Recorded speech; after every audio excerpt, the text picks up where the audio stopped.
आणि या सभेने दाखवून दिले बारामतीच्या मनात काय, बारामतीच्या काळजात काय। अरे सभेची जागा काढून घेऊ शकाल,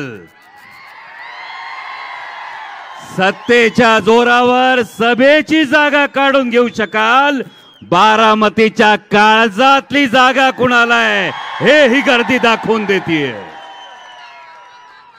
आणि खरोखर स्वतःला भाग्यवान समजतोय, कारण अजून शिरूर लोकसभा मतदारसंघाची निवडणूक व्हायची आहे, तरी सुद्धा आता बारामती लोकसभा मतदारसंघात आलोय। याची दोन फार महत्वाची कारण आहेत।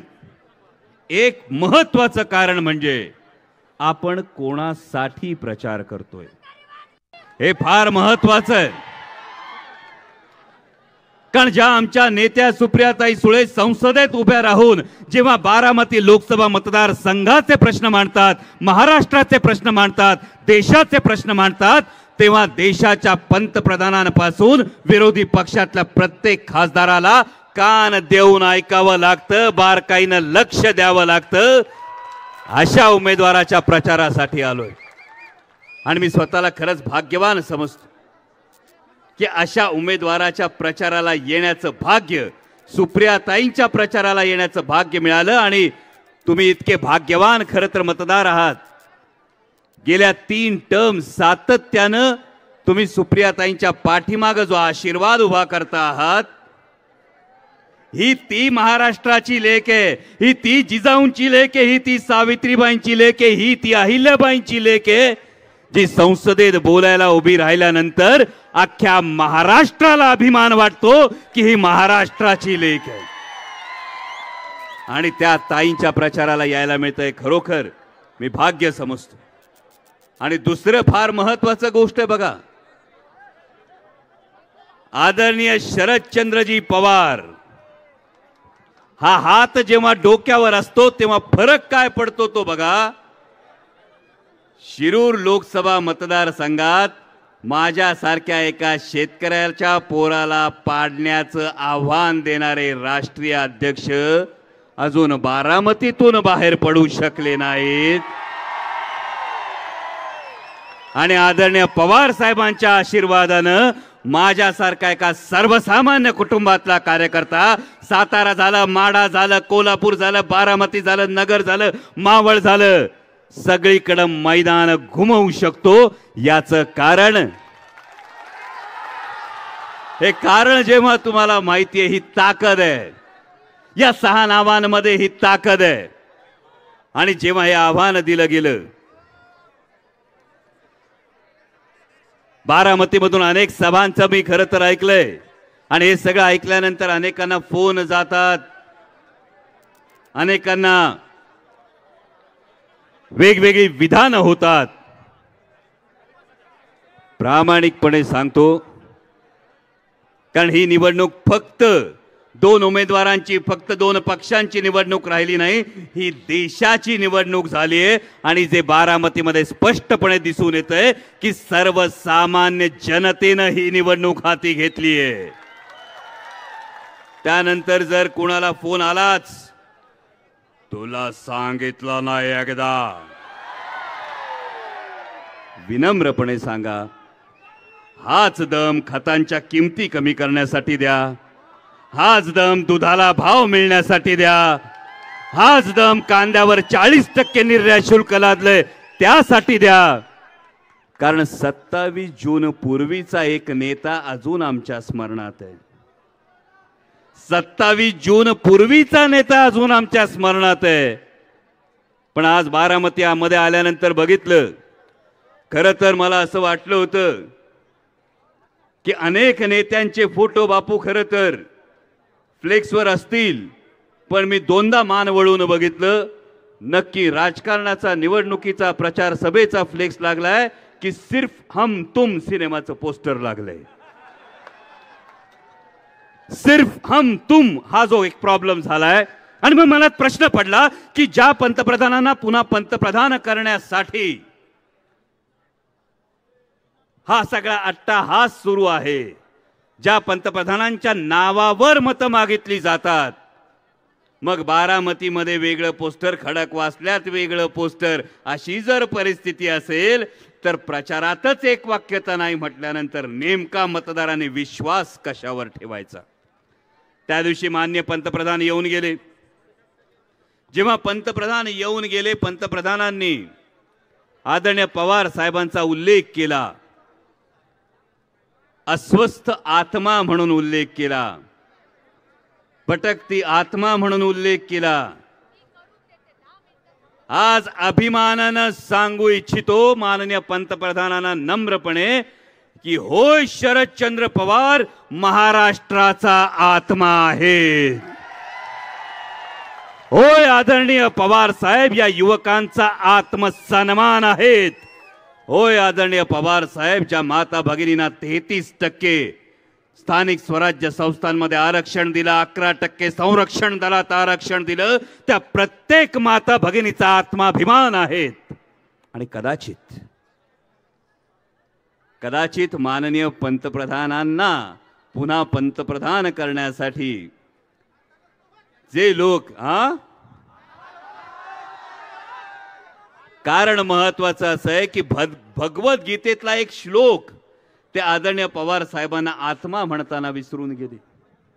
भगवद्गीतेमध्ये लिहिलंय, नैनम छिंदन्ति शस्त्राणि नयनम दहति पावकः न चेनम क्लेदयन्त्यापो न शोषयति मारुतः. म्हणजे आत्मा तो आहे ज्याला शस्त्रानं भेदता येत नाही, ज्याला अग्नीनं जाळता येत नाही, ज्याला पाण्यानं भिजवता येत नाही, वाऱ्यानं सुकवता येत नाही. आणि हा आत्मा महाराष्ट्राचा आत्मा. आणि त्याच्या आत्मसन्मानासाठी उद्या महाराष्ट्रातला प्रत्येक शेतकरी, प्रत्येक कष्टकरी, प्रत्येक युवक आणि प्रत्येक महिला ही जीवाची बाजी लावल्याशिवाय राहणार नाही. कारण हा महाराष्ट्राचा आत्मा गेली 55 वर्ष अव्याहतपणे या महाराष्ट्राच्या, या पुणे जिल्ह्याच्या, या बारामतीच्या, या हिंदुस्थानच्या आत्मसन्मानासाठी झटतोय. आणि म्हणून जेव्हा समोरच्या, खरं तर मी उमेदवारांवर कधीच काही भाष्य करत नाही,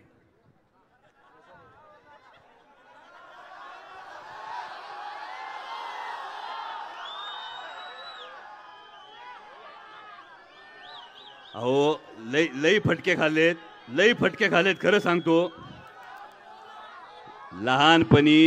लहानपणी शाळेत असताना बाजूच्या पोराचा खोडरबर लई चांगला होता. म्हणून म्हणलं एक दिवस कंपास पेटीमध्ये तो खोडरबर टाकावा म्हणून घरी घेऊन गेलो. आमच्या आजीनी बघितलं. आजी म्हणली, तुला तर खोडरबर घेऊन दिला नव्हता हा. मी म्हणलं बाजूच्याचा घेऊन आलोय. आजीने रपाटा हाणला आणि मला सांगितलं, लक्षात ठेव, चोरीची गोष्ट कधी टिकत नसती. आता आजीनी जे सांगितले म्हणल्यानंतर मी कशाला कोणाविषयी काय बोलू, उगं काहीतरी म्हणता. नंतर अजून माझी निवडणूक बाकी आहे. पण जेव्हा कळून चुकले का इथं घड्याळाला कमळाची चावी लागती, तेव्हापासून घड्याळ बघायचंच बंद करून टाकले लोकांनी. ही वस्तुस्थिती जेव्हा आज समोर आपण पाहतो तर गमतीचा भाग जाऊन द्या, पण ही कुणाच्या प्रतिष्ठेची निवडणूक नाही. ही कुणा एका माणसाच्या प्रतिष्ठेची निवडणूक होऊ शकत नाही. ही कुणा एका घराच्या प्रतिष्ठेची निवडणूक होऊ शकत नाही. ही कुणा एका कुटुंबाच्या प्रतिष्ठेची निवडणूक होऊ शकत नाही. ही सर्वसामान्य देशातल्या प्रत्येक माणसाची निवडणूक आहे. तो प्रत्येक माणूस जो या देशाचं भवितव्य कुणाच्या हातात असणार आहे या गोष्टीकडे आस लावून बसलाय. त्या प्रत्येक माणसाची निवडणूक आहे जो लेकराला 10 रुपयाचा बिस्किटाचा पुडा घेतला ना तरी त्याच्यावर बी टॅक्स देतो आणि पायात साधी स्लीपर घातली ना त्याच्यावर बी टॅक्स देतो. त्या माणसाची निवडणूक आहे. त्या शेतकऱ्याची निवडणूक आहे जो काळ्या आईमध्ये राबतो, उन्हातानात राबतो, माल तोडतो, हुंडेकरीला घालतो, बाजार समितीमध्ये नेतो आणि जेव्हा पट्टी येते ना तेव्हा त्याचा चेहरा खर्रकन उतरलेला असतो. त्या शेतकऱ्याची ही निवडणूक आहे. ही त्या माता भगिनीची निवडणूक आहे जिला काळजी पडते की नवऱ्याने पगार झाल्यानंतर महिन्याला हातात जे पैसे ठेवलेत याच्यामध्ये पोरांची फी पासून ते किराण्यापर्यंत सगळा हिशोब आणि सगळा संसार कसा भागवायचा त्या प्रत्येक माता भगिनीची ही निवडणूक आहे, त्या प्रत्येक तरुणाची ही निवडणूक आहे। जो तरुण काबाड कष्ट करतो, अभ्यास करतो, डिग्री घेतो आणि डिग्री घेतल्यानंतर आपल्या कष्ट केलेल्या बापाला सुखाचे 4 दिवस यावेत म्हणून नोकरीच्या अपेक्षेत वणवण भटकतो, पण त्याला नोकरी मिळत नाही, त्या बेरोजगार तरुणाची सुद्धा निवडणूक आहे। आणि म्हणून ही गोष्ट लक्षात ठेवा, जेव्हा आदरणीय पवार साहेबांना फक्त आव्हान दिलं जातं तेव्हा एकच सांगतो प्रामाणिकपणे, माननीय पंतप्रधानांनी सांगितलं होतं 2014ला, माननीय पंतप्रधान काय म्हणाले होते, 14ला इलेक्शनला जाताना गॅस सिलेंडरला नमस्कार करा आणि मग 2014 साली इलेक्शनला मत द्यायला जा। आता लक्षात ठेवा, 3 आकडा लय भारी आहे बारामतीसाठी। गॅस सिलेंडरला नमस्कार करायचा तर 3 वेळा करायचा, 400 रुपयाचा भाव 1200 रुपये झाला, 3 वेळा करायला लागेल। गॅस सिलेंडरच्या बाजूला खताची गोण ठेवा, खताच्या किमती 3 पटीने वाढल्यात, खताच्या गोणीला 3 वेळा नमस्कार करा आणि 3 नंबरचंच बटन दाबून 3 लाखाच्या मताधिक्यानं सुप्रियाताईंना विजयी करा, एवढी तुम्हाला कळकळीची विनंती करतो। मी सुरुवातीला म्हटल्यानंतर पत्रकारांच्या लेखण्या थोड्याशा हल्ल्या, मी विरोधी उमेदवारावर बोलणार नाही, पण लोकांना कळून चुकलंय का आता घड्याळाला मत म्हणजे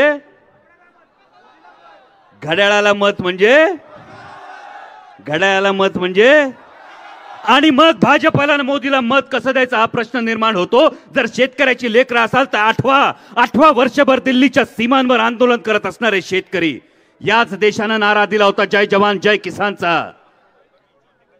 उत्तरेतला म्हातारा शेतकरी बाप आपल्या पोराला पहाटे उठवतो आणि म्हणतो, उठ तुझे दौड़ लगानी है, तुझे बेल्ट की नौकरी करनी है।